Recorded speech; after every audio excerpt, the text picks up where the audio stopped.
নমস্কার, আমি চন্দ্রানী। আপনাদের কাছে আজকে একটা নতুন গল্প নিয়ে আসব। এই গল্পের নায়িকা হলেন পরমা।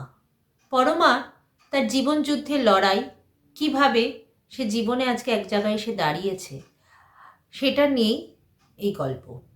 পরমা, আমাদের জীবনে তো অনেক দুঃখ কষ্ট যন্ত্রণা যায়। পরমার জীবনেও অনেকটা দুঃখ কষ্ট যন্ত্রণা, তবু সে আজকে উঠে দাঁড়িয়েছে তার সমস্ত যন্ত্রণা ভুলে শ্বশুরবাড়িতে। আমরা অনেক কিছু হলেই শ্বশুরবাড়ি ছেড়ে দিই, কিন্তু পরমা কিন্তু তার শ্বশুরবাড়ি ছেড়ে দেয়নি। সেই শ্বশুরবাড়িতেই অত যন্ত্রণার মধ্যেও কিভাবে কাটিয়েছে। কারণ অনেক সময় শাশুড়ি বৌমা অনেক রকম কথা কাটাকাটি হয়, বনিবনা হয় না, চলে যায়। কিন্তু এখানে শাশুড়িকে নিয়ে শ্বশুরকে নিয়ে কিভাবে পরমা বউ থেকে আজ তাদের মেয়ে হয়ে উঠেছে, তারই গল্প। পরমা একটা পশ্চিম বাংলার ছোট্ট গ্রামের একটি ছোট্ট মেয়ের গল্প। পরমা বাবা মা একটি মধ্যবিত্ত পরিবারেই পরমার জন্ম। দুই ভাই এক বোন। পরমা হচ্ছে বড় মেয়ে, আর তারপর তার ছোট ছোট দুটো ভাই। পরমা পড়াশোনা শেখার পর পরমার ইচ্ছে হয়েছিল ফ্যাশন ডিজাইনার হবে, অনেক বড় ফ্যাশন ডিজাইনার হবে। কারণ সে খুব ভালো ছবি আঁকতে পারত এবং সে ছোট থেকেই নানান রকম ড্রেস ডিজাইন করতে পারত এবং চুড়িদার, স্কার্ট, টপ এগুলো সে কাটিং করেও সেলাই করতে পারত। এটা তার নেশা, কারণ সেলাই ডিজাইনিং করা এগুলো পরমার খুব আগ্রহ। তাই পরমা ফ্যাশন ডিজাইনার হবে বলেই স্বপ্ন দেখলো। তারপর যখন গ্র্যাজুয়েশন করে তার বাবা মাকে জানালো, বাবা মা বলল যে ফ্যাশন ডিজাইনিং পড়ানোর মতো তাদের ক্ষমতা নেই, কারণ তাদের আর দুটো ছেলেকেও পড়াতে হচ্ছে। তারা কেউ 12, কেউ 9। তুমি সবে গ্র্যাজুয়েশন করেছো, আমাদের বাড়িতে মধ্যবিত্ত পরিবারে বিএ পাশ করার পর মেয়ের বিয়ে দিয়ে দেব। টিউশনি করতে পারো, কিন্তু ফ্যাশন ডিজাইনিং পড়ানোর মতো আমার সামর্থ্য নেই। বিয়ের পর তোমার স্বামী যদি চায় তুমি করতে পারো। পরমার আর কিছু করার ছিল না তখন। পরমা রাজি হয়ে গেল দুটো ভাইয়ের দিকে তাকিয়ে। তাই বলল বেশ। দুদিন বাদে পরমার সম্বন্ধ দেখতে এলো ছেলে, বাবা মা, ছেলের পরিবার। পরমাকে দেখে ছেলের পছন্দ হয়ে গেল।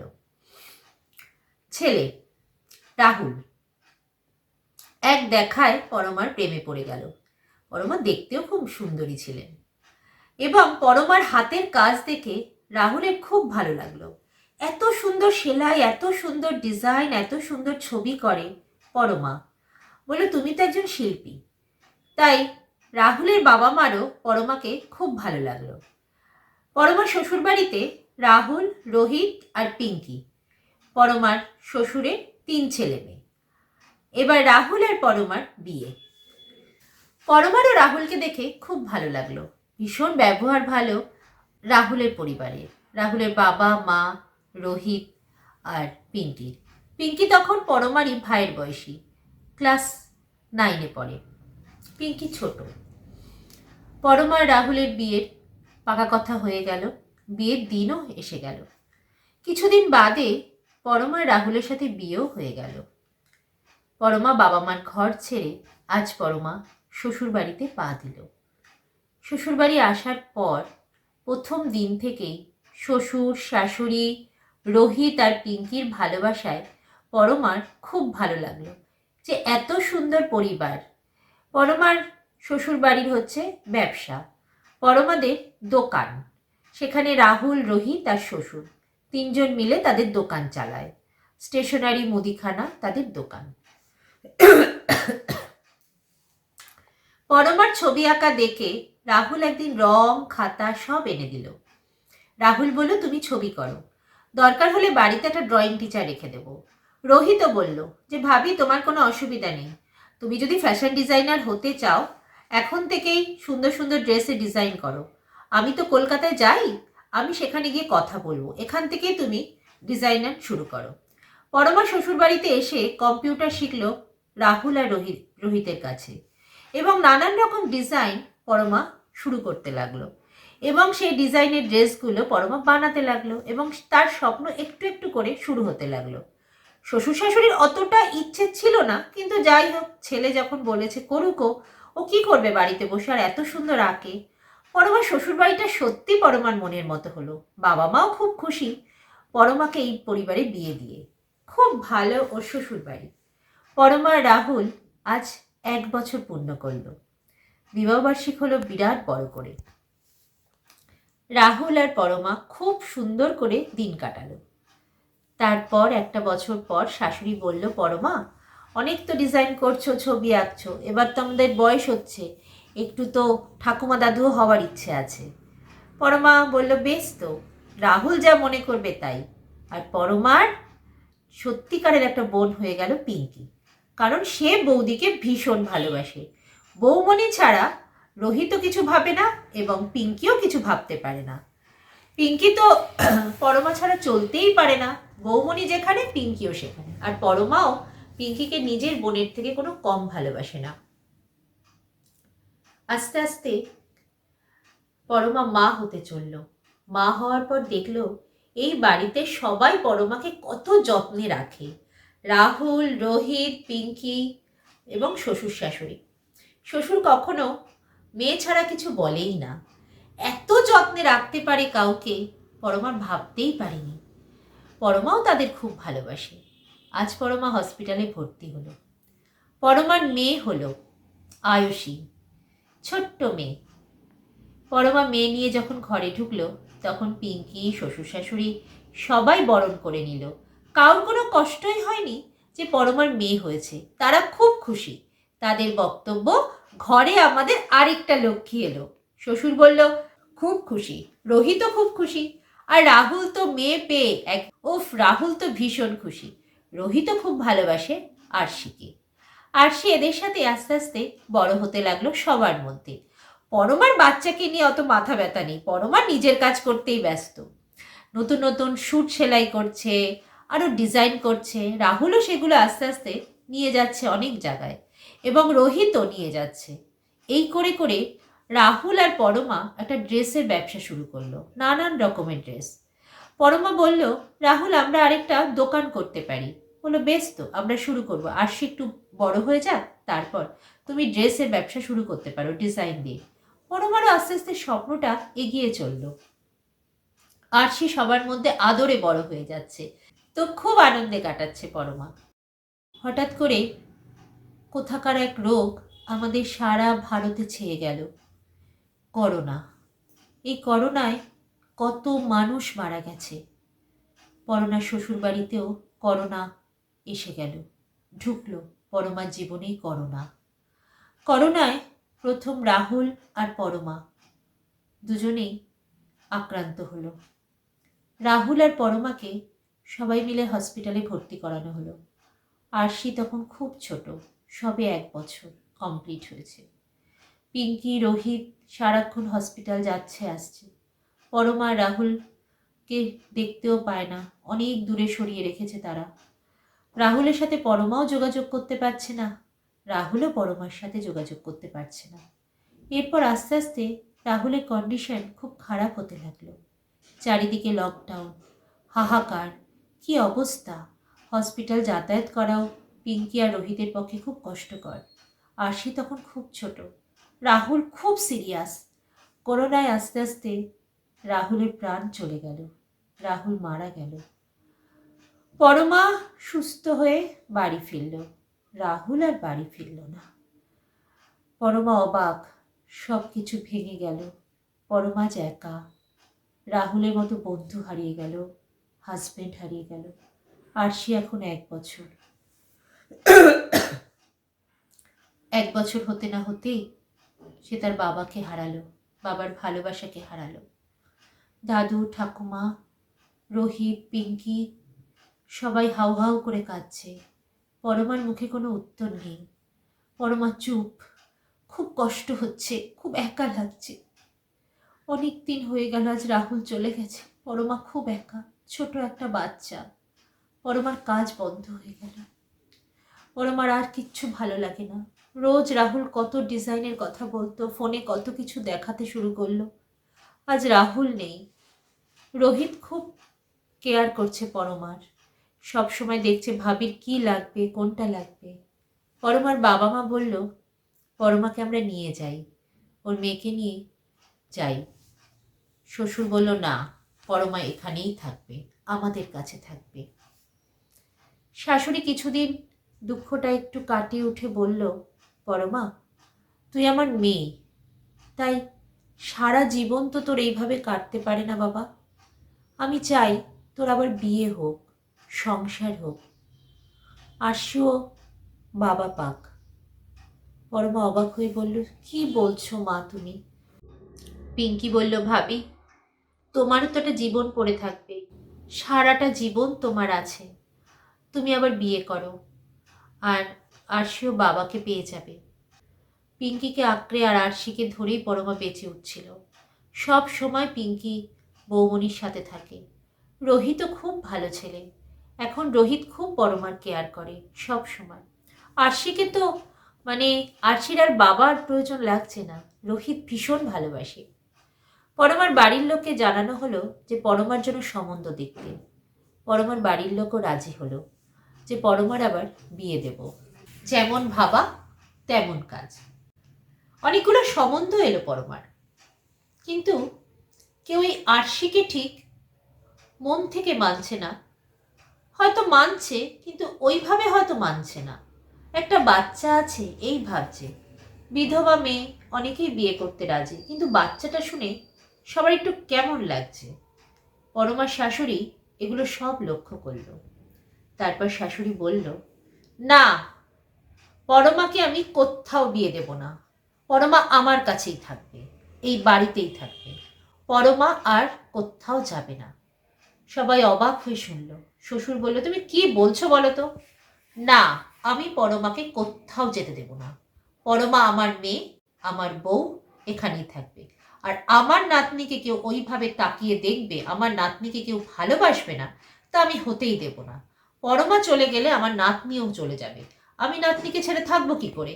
রাহুল চলে গেছে, আমার বড় ছেলে চলে গেছে, কিন্তু আমার ছোট ছেলে তো আছে, রোহিত। আমি পরমার সাথে রোহিতের বিয়ে দেব। রোহিত তো অবাক, পরমাও অবাক। পরমা কখনো রোহিতকে ওই চোখে দেখেইনি। রোহিতও কোনোদিন ভাবিকে ওই চোখে দেখেনি। হ্যাঁ, রোহিত আর পরমা বয়সে অবশ্য সেম। রাহুল ওদের থেকে বছর দুয়েকের বড় ছিল, কিন্তু এটা তো হতে পারে না। পরমার বাবা মা আপত্তি জানালো, না না, রোহিতের সাথে বিয়ে হতে পারে না, কারণ রোহিতকেও দেওর ভাবে। আর রোহিত বাবা মাকে জানালো, না, আমি ভাবি দেখি, আমি আমি কখনোই পরমাকে ওই চোখে দেখিনি কোনোদিন। পরমার শ্বশুর শাশুড়ি রোহিতকে আলাদা করে বোঝালো, মেয়েটা আমাদের বাড়ির, আরশি আমাদের মেয়ে। আরশি কোথাও চলে যাবে, কেউ ওকে ভালোবাসবে না, সেটা কি আমরা মেনে নিতে পারবো? পরমার তো নতুন জীবন পেয়ে যাবে, কিন্তু আরশি, আরশি বাবা পাবে কোথায়? আরশির বাবা কে হবে? রোহিত, তুই আরশিকে ভালোবাসিস না? আরশি কে হয় তোর? রোহিত বলল, আরশি আমার মেয়ে, আমি সারা জীবন আরশিকে দেখবো, আরশি আমার সন্তান, আরশি আমাদেরই তো মেয়ে, আমারই রক্তের। তাহলে আরশির বাবা কেন হবি না? পরমাকে এই জায়গাটা দে না, স্ত্রী রূপে নে না রোহিত। পরমা চুপ করে রইল। আজ আর পরমার কোনো উত্তর নেই। পরমাকে বলল, তুই কি রাজি পরমা? পরমা বলল, তুমি যা ভালো মনে করবে তাই করবে, তবে এই বাড়ি ছেড়ে আমাকে কোথাও পাঠিয়ে দিও না মা। রোহিত, পিঙ্কি, তোমরা, আরশিকে নিয়ে আমি এখানেই থাকতে চাই। এখানে যে আমার রাহুলের স্মৃতি, সব কিছু জড়িয়ে আছে। এই বাড়ি ছেড়ে গেলে আমি মরে যাব মা, আমি অন্য কাউকে বিয়ে করতে পারবো না। তুই কি রোহিতকে রাজি? রাজি কিনা বলতে পারবো না, তবে আরশির জন্য আমি সব কিছু করতে পারি, কিন্তু এই বাড়িতে থাকতে পারবো, এটাই আমার সব থেকে ভালো লাগা মা। তুমি যদি এটা করো আমার খুব ভালো হয়। তার মানে তুই রাজি হলি? আমি আরশির জন্য রাজি, রাহুলকে তো ভুলতে পারবো না। শাশুড়ি বলল, কে বলেছে তোকে রাহুলকে ভুলতে? তোরই কি স্বামী নাকি রাহুল? আমার ছেলে নয়, আমার কষ্ট নেই? তোর বাবার কষ্ট হচ্ছে না? পিঙ্কির বড়দাদা চলে গেছে, কষ্ট হচ্ছে না রোহিতের? কিন্তু আমি তোকে কোথাও আর যেতে দেব না, তুই এতটাই আমার ভালো মেয়ে। তুই আমার বড় মেয়ে, পিঙ্কি আমার ছোট মেয়ে, আরশি আমার আরো ছোট মেয়ে। এরপর সবাই রাজি হলো। বাবা মাও পরমার রাজি হয়ে গেল। তারপর ধুমধাম করে রোহিতের সাথে পরমার বিয়ে হলো। রোহিত আর পরমার সম্পর্কটা প্রথম প্রথম একটু অসুবিধা হচ্ছিল। দুজনের কাছে আসাটাও খুব কষ্ট হচ্ছিল। তাই রোহিত একটু সময় নিল, পরমাও একটু সময় নিল। আস্তে আস্তে রোহিত আর পরমার খুব ভালো বন্ধু হলো। আস্তে আস্তে রোহিত কাছে এলো, পরমাও কাছে এলো। রোহিতও খুব ভালোবাসতে লাগলো পরমাকে। রোহিত আর পরমার সম্পর্কটা খুব সুন্দর হয়ে গেল। ওদের রিলেশনটাও খুব সুন্দর হলো। ফিজিক্যাল রিলেশনে একটু অসুবিধা হলেও পরে আস্তে আস্তে রোহিত পরমা অ্যাডজাস্ট করে নিল। রোহিত পরমাকে খুব ভালোবাসতে শুরু করলো, আর পরমাও আস্তে আস্তে সব কিছু নতুন করে আবার শুরু করলো। আবার ডিজাইন, আবার ছবি আঁকা। রোহিতও সারাক্ষণ তো জানতোই পরমার এই কাজটা, তাই কারোর কোনো আপত্তি রইল না। রোহিত পরমা আজ খুব হ্যাপি, বাড়ির লোকও খুব খুশি। হঠাৎ করে পরমা খবর দিল যে পরমা আবার মা হতে চলেছে। বাড়ির লোক তো খুব খুশি যে পরমা আবার মা হবে। শ্বশুর শাশুড়ি বলে, এবার একটা ছেলে হলে ভালো হয় বল, মেয়ের পরে ছেলে তো দুটোই হয়ে যাবে। রোহিত আর পরমার একটি ছেলে হলো, আরশি আর আয়ুষ, দুজনের নাম রাখা হলো। খুব আনন্দে কাটছে সবার। হঠাৎ করে আয়ুষ যখন 6 মাস, তখন রোহিত পরমার ডিজাইনের সমস্ত চুড়িদার সমস্ত প্যাকিং করে গাড়িতে মাল তুলেছে বাইরে যাবে বলে। পরমাও খুব খুশি যে জিনিসগুলো যাচ্ছে, অনেক ডিজাইন, অনেক স্বপ্ন নিয়ে। রোহিত যখন গাড়িতে চলে গেল সবাইকে টাটা করে, সবাই খুব আনন্দ যে আজকে পরমার ডিজাইনার সমস্তটা রোহিত এক্সিবিশন করবে, পরে পরমাকে নিয়ে যাবে। বাচ্চা যেহেতু ছোট তাই। তারপর পরমার পরিবারে আবার ফিরে এলো দুর্ঘটনা। রোহিতের কার অ্যাক্সিডেন্ট হলো। কার অ্যাক্সিডেন্টে রোহিত মারা গেল। উল্টো দিক থেকে একটা লরি এসে কার অ্যাক্সিডেন্ট হয়েছিল, তাই রোহিতকে বাঁচানো গেল না। অনেক চেষ্টা করলো পরমা, রোহিতকে আর বাঁচানো গেল না। এইবার শ্বশুর বাড়িতে পরমার হাজার কথা শুনতে হলো। শাশুড়ির অনেক বোন ভাই যত রিলেটিভ সব এলো, পরমার বাবা মা এলো, সবাই পরমাকে যা তা কথা বলতে শুরু করলো। দুটো স্বামী খেয়েছে, এত উল্টো পাল্টা মেয়ে, এইরকম মেয়ে যেখানে আসার পর একটার পর একটা ঘটনা, অপয়া, যা পারলো পরমা সহ্য করছে মুখ বুঝে। পরমার শাশুড়ির মন ভেঙে গেল এবার সত্যি সত্যি। দুটো ছেলে 4 বছরের মধ্যেই চলে গেল। পরমা ভাবতে পারল না যে ভগবান এত কষ্ট দেয়, এত যন্ত্রণা দেয়। রাহুল যেমন ভালো, রোহিতও তেমনি ভালো, অথচ দুজন ভালো মানুষকে পরমার জীবন থেকে সরিয়ে নিল। পরমাকে একা হয়ে গেল পরমা। পরমা চুপ, ঘরে দরজা বন্ধ করে বসে রইল। পরমার বাড়ির লোক এসে পরমাকে নিয়ে গেল, আয়ুষ আর আয়ুষীকে সাথে নিয়ে। পরমা অনেক দিন বাপের বাড়ি কাটিয়ে আবার শ্বশুর বাড়িতে এলো, তাও কোনো কথা নেই। এবার শাশুড়ি ভালো চোখে দেখেও না ঠিক করে, রাগ করে যে সেই বসে আছে, বসেই আছে। কেউ ভালো করে কথাও বলে না। শ্বশুরবাড়ির কত রিলেটিভ আসছে আর বাজে কথা বলে যাচ্ছে, বউ নাকি অপয়া, পরমা নাকি অপয়া মেয়ে। রোজ শুনতে শুনতে পরমার কান বন্ধ করে রাখার মতো। পরমার পারছে না সহ্য করতে, এত অশান্তি, এত কষ্ট, এত দুঃখ, এত অপবাদ। আর ভগবানের পুজো দিতে পরমার আর ইচ্ছে করে না, পারছে না পরমা। কি করে পারবে? এত বড় দুটো দুর্ঘটনা ঘটে গেল। আয়ুষী আর আয়ুষকে নিয়ে বুকের ভেতর জড়িয়ে ধরে পরমা শুধু কাঁদছে, দুটো বাচ্চার মুখের দিকে তাকিয়ে। দুটো ফটোর দিকে তাকিয়ে আছে, একদিকে রাহুল, একদিকে রোহিত। শ্বশুর বড় করে দুটো ফটো বাঁধিয়ে এনেছে, দুজনেই ওর হাজবেন্ড, রাহুল আর রোহিত। দুটো হাজবেন্ডে ভগবান কেড়ে নিল, সুখ দিল না। সত্যি কি আমি অপয়া? পরমা নিজেকে ভাবতে লাগলো যে পরমা অপয়া।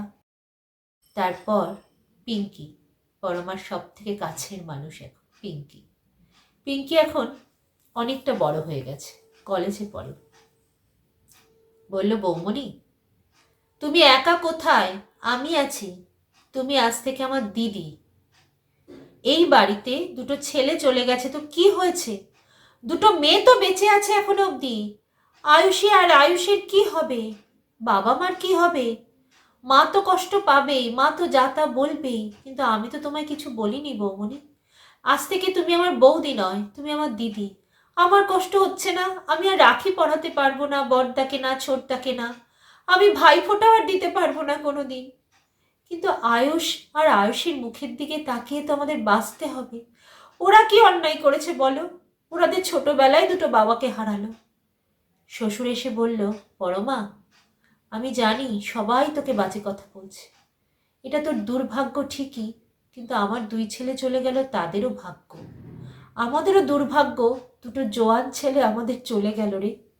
কিন্তু আমার যে দুটো মেয়ে আছে, ভগবান আমার 4টে ছেলে মেয়ের সন্তান বাবা করেছে। দুটো ছেলে চলে গেল, ভগবান কেড়ে নিয়েছে, দুটো মেয়ে তো দিয়েছে। তোর মতো একটা মেয়ে দিয়েছে যেহেতু তুই ব্যবসা করতে পারিস, দোকানদার করাতে পারিস। তুই আর পিঙ্কি মিলে পুরো ব্যবসা এখন দেখ। আমরা আর পারবো না রে, আমি আর না মুদিখানা দোকান করতে পারবো না। রাহুল রোহিতের স্বপ্ন ছিল বিরাট ড্রেসের দোকান করবে তোকে নিয়ে। তোর স্বপ্নের ব্যবসা তুই শুরু কর, আবার ড্রেস। আমি তোর পাশে আছি পরমা। শ্বশুর এসে গলা জড়িয়ে ধরে বলল, আমার দুটো মেয়ে, আজ থেকে পরমা আর পিঙ্কি, এরাই আমার ছেলে, এরাই আমার মেয়ে। শাশুড়িকে অনেক বোঝালো। শাশুড়ি আস্তে আস্তে একটু সুস্থ হয়ে দাঁড়ালো, কিন্তু পরমার সাথে কিন্তু এখন ভালো করে অত কথা বলে না। পরমার সাথে শুধু পিঙ্কি আর শ্বশুর। পিঙ্কি সারাক্ষণ তার বৌমনির সাথেই কাটায়, ও আয়ুষ আর আয়ুষীকে নিকেই সময় কাটিয়ে যাচ্ছে। তারপর শাশুড়ির কাছে এসে পরমা বলল, আয়ুষী আর আয়ুষ কি অন্যায় করেছে? তুমি ওদের একটু দেখবে, তাহলে আমি বাইরে বাবার সাথে কাজে বেরোতে পারি। শাশুড়ি তখন বলল, জানি রে, আমি তোকে অনেক কথা বলেছি, আমি তোকে আবার বউ করে নিয়ে এসেছিলাম। হ্যাঁ, তোর শ্বশুরমশাই আমাকে অনেক রাত্রে বুঝিয়েছে। সত্যি তো, আয়ুষ তো আমার বংশধর, এই তো আমাদের ছেলে। আজকের থেকে আয়ুষকে বড় করতে হবে, আয়ুষীকে বড় করতে হবে। আমরা যদি ভেঙে পড়ি, এই দুটো বাচ্চা কোথায় যাবে? তুই কি করবি বল? তুই কি বিয়ে করবি তোর জীবন? পরমা বলল, না, তুমি আর মুখেও আনবে না বিয়ে নিয়ে। আমি আয়ুষ আর আয়ুষীর মা হয়েই কাটিয়ে দেব। রাহুল আর রোহিত ছাড়া আমার জীবনে আর কোনো পুরুষ আসবে না। পিঙ্কিকে আমাকে মানুষ করতে হবে মা, তারপর আয়ুষ আর আয়ুষী তোমরা। পিঙ্কিকে বিয়ে দিতে হবে, এটা আমার দায়িত্ব। পিঙ্কি আমার বোন। আজ থেকে আমি তোমার বড় ছেলে, বড় মেয়ে। কাল থেকে আমি আবার ব্যবসায় যাব, বাবার সাথে দোকানে যাব। আমাদের নতুন ড্রেসের দোকান, যেটা রাহুল আর রোহিতের স্বপ্ন ছিল, সেটা আমি পূরণ করব। কাল থেকে বাবার সাথে, শ্বশুরমশাইয়ের সাথে পরমা আর পিঙ্কি দুজন একসাথে চলল ব্যবসা শুরু করার নতুন জীবন। আজ পরমা আয়ুষ আর আয়ুষীকে নিয়ে, শ্বশুরবাড়ির সবাইকে নিয়ে পরমা আর পিঙ্কি এগিয়ে গেল নতুন জীবনে। নতুনভাবে লড়াই করে মাথা উঁচু করে দাঁড়াবো, স্বপ্ন পূরণ করব। রাহুল রোহিতের স্বপ্ন, দুটো সন্তানকে মানুষ করব। আজ পরমা অনেক বড় ব্যবসায়ীদার হয়ে দাঁড়িয়েছে। আজ ওই গ্রামে সবাই পরমার প্রশংসা করে। পরমা আজ নিজের পায়ে নিজে দাঁড়িয়ে গেছে। আর পিঙ্কি আর পরমা দুজন হয়ে গেছে হরিহর আত্মা, এক প্রাণ, এক মন। আর সবাই খুব ভালো আছে। নমস্কার।